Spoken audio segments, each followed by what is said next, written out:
everybody. Welcome to another episode of Ask Jade. So this episode, I am going to touch real quick on some estate planning pointers for business owners.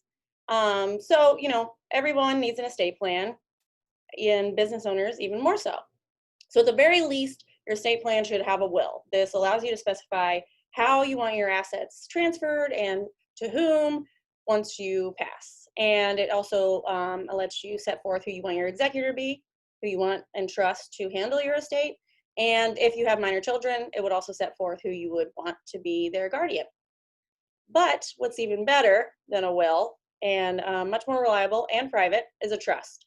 So a trust gives you even more control after you die. It has several advantages over a will. It bypasses the probate process, which the probate process is very timely and expensive and just it's unnecessary at this point because there's so many avenues to avoid it. And then it allows your assets such as real estate, retirement accounts, etc., to be passed directly to your beneficiaries that you set forth. Your estate remains private. And then there's revocable and irrevocable trusts, which I could dive into that deeper with you personally if you want to know about it. But essentially that can go into reducing taxes, things like that.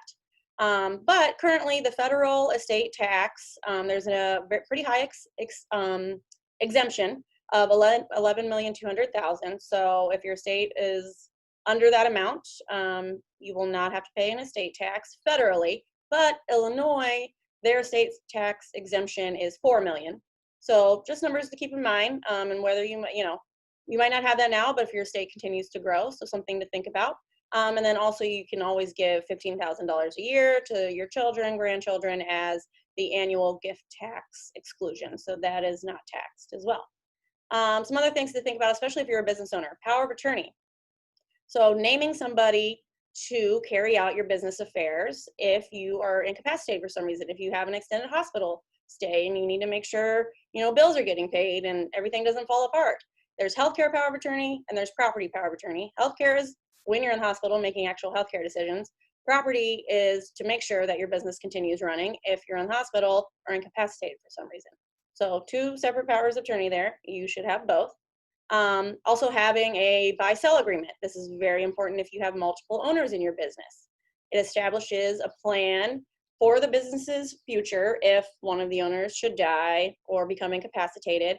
It defines a sale price for your share of ownership in that business, and where you want that sold to, or if other partners could buy you out. Another plan to have in place, insurance.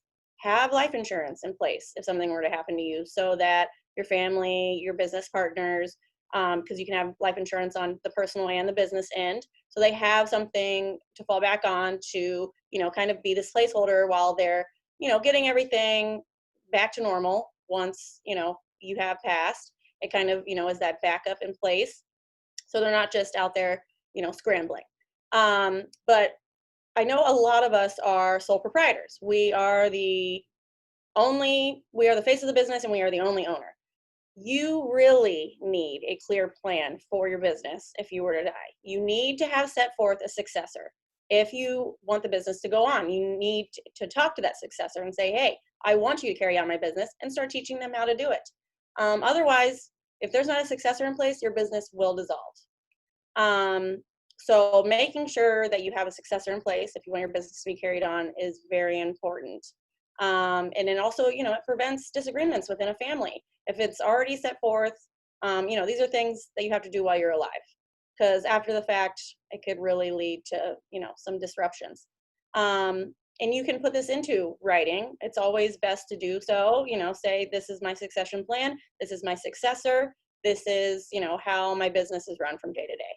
And then also just having joint accounts or adding beneficiaries onto your accounts, especially your business accounts, is super important, because even just a small savings account or a small business account, your heirs or your successor, they will not have access to that unless they're already on that account or named as a beneficiary. Otherwise, they will have to go through the probate process, and it's just not worthwhile. So some tips for all of us business owners out there. Estate planning is something that we all need to do. And it's something that you need to do now and be thorough. And you can always update down the road as life changes. So reach out to me if you haven't done your estate plan yet.